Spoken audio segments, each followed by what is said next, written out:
10 družin iz Izlak, čez 30 je vseh članov. Že 8 leto zapored izbirajo kraje po Sloveniji za enotedenski dopust v naravi. S seboj imajo vse, kar potrebujejo, šotore, prenosno kuhinjo, celo kruh pečejo sami. Vsako leto izberemo drugo področje, letos smo se pač odpravili na Krn, smo pa že bili v Suhi krajini, na Koroškem, na Dolenjskem, v Savinjski dolini in še marsikje drugje. Je to kar en tak unikaten način potovanja, spoznavanja Slovenije pravzaprav? Sicer tega ne vem, nisem pa še slišala, da bi kdo svoj dopust preživljal na tak način. Verjetno. Danes je večji del skupine osvojil Krn, najvišji 2000 v tem delu Posočja.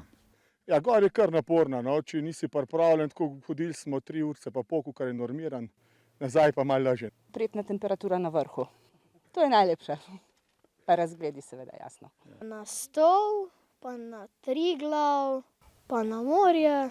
Tukaj vam je všeč? Ja, super. Zbrali smo tukaj gor tudi na Krni, kar ni toliko ljudi, da se malo odmakne Šmir in to. Ne. Najprej smo se šli ogledati Tolminska korita, potem smo pa včeraj šli v Kobariški muzej, pa v rojstno hišo Simona Gregorčiča v Vrsno. Imamo pa še veliko načrtov. V Posočju preko poletja tabori veliko taborniških in skavtskih skupin.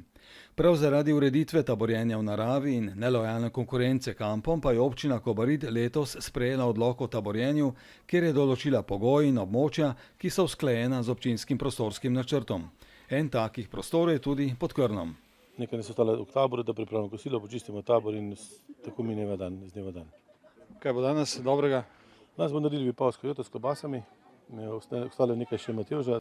Po napornem dnevu pa kosilo in tudi pesem ne manjka.